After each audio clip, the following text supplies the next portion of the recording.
Изгниен електричен столб во опасност од пожар става цело мало во Злетово, а особено семејството Синадинови, во чиј двор овој дотраен столб секој момент може да предизвика катастрофа. Бандерата е шуплива внатре.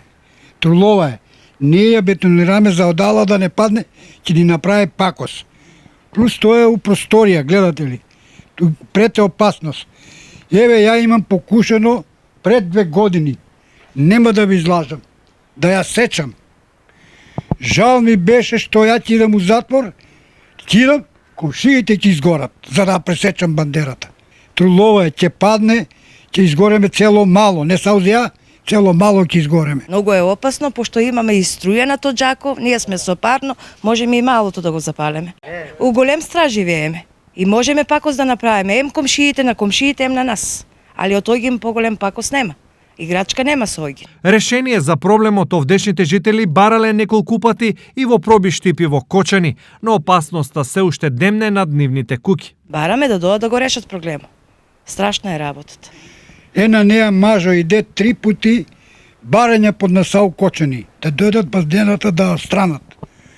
Тие никако да дојдат да преземат мерки. Откако Евана не им го решила проблемот, тие сами нудат решение. Моето момче иде до Кочани, до Евана и постави прашање и барање.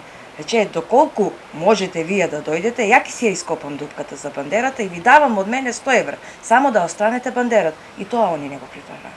Од Евана за проблемот на Синадинови и нивните соседи денес излегоа со следново соопштение. Во конкретниот случај во селото Злетово собственикот изградил објект околу постоечкиот столб. Екипите на електродистрибуција биле на терен и утврдиле дека столбот е во стабилна состојба.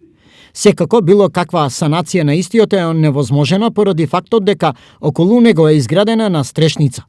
Корисникот е известен за можноста да побара дислокација на столбот. Електродистрибуција во секое време е подготвена да постапи според барањето на корисникот. Стои во соопштението.